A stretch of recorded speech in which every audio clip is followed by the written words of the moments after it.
name's Winston Thurman. I'm 17 years old and I live in Fayetteville, Georgia. Hello, I'm Aaron Miller. I'm 18 years old and I live in Fayetteville, Georgia. My name is Ty Moore. I'm 18 years old and I live in Fayetteville, Georgia. My story is It's about my younger sister, Adria, and I started out high school as a freshman at Fayette County High School, and I really didn't know what I wanted to do, so most of my time was pretty much goofing off, playing around, and just saying, I'll get it done here or then. I fell behind. I actually failed most of my classes. Spanish 1B was the first one, and I thought, well, it's just one class, I can just start over and everything's gonna be fine. Then sophomore year hit. Sophomore year, I ended up failing Chemistry A, Chemistry B, Spanish 2A, Spanish 2B, and for the most part I was really done with school because everybody else was out being able to do what they wanted to do, so I thought, oh hey, I can do that too because I can just come back next year and everything will be alright. I was raised just by a single parent, my mom, because my father decided to not be there.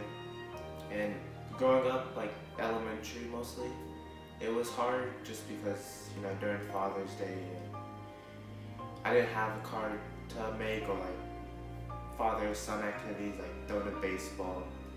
I couldn't do how to shave.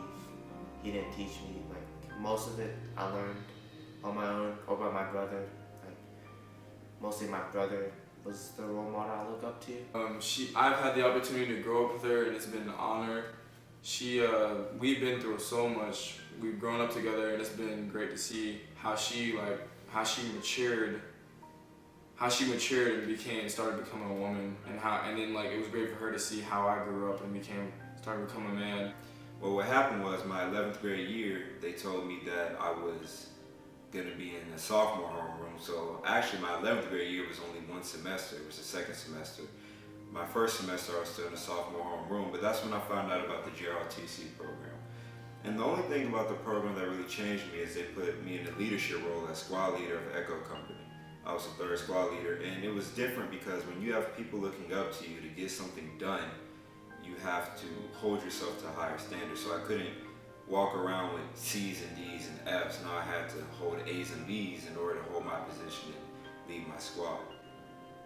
So it was, growing up without a dad, it was tough, but then it gives me strength that most kids don't have, because I know I can just overcome anything in life. And what the most important thing is that I know that my family has been there. Well, the family I have, which is my mom, because she's always been there for me, you know, working. And we both did similar things. People consider our relationship as a brother and sister somewhat weird, but she's my best friend, and I mean, I wouldn't abandon her for anyone. If she needed something, I'd always be there for her. She had to go to work because she had a job. She had a job for like 6 months, and she had no transportation, and I was always doing stuff, but I still made it my top priority to get her wherever she needed to go to. So yeah, I just try to follow what my parents wanted me to do for her. They had a set example that they wanted me to set for her, and I followed it. So the main changing factor of that was because while all of my friends were out there going to sleep early or being able to do what they needed to do or have fun, I was walking every night was like being on a tightrope, something that you see on a circus. The main reason because while they were able to go out during the summer and have fun and do all the activities, I was staying up every night trying to get caught back up to being on track.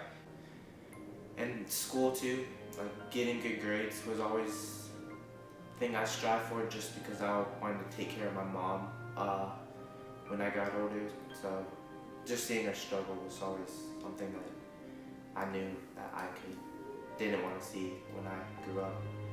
And next fall, I'll be attending St. John's University in New York. So that's about it. it was nice. I think it was nice for her to see how good of a big brother I could be to her, and I also liked how she would be a great sister to me. So it started to come to an end, because I mean, it was nice to see.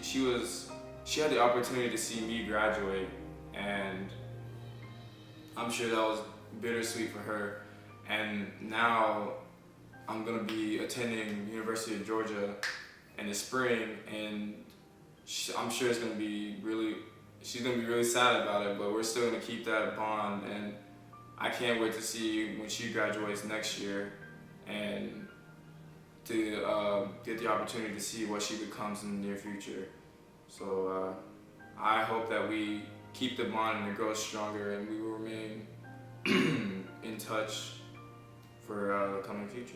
So it was very difficult for me. But one thing about it is that I learned if you put ordinary people in environments where they can be successful, they would do extraordinary things. And that's one thing that you'll find with anyone who you talk to, is that when they're put inside the right environment, they can do extraordinary things. And that's what we found with Joseph Hooper.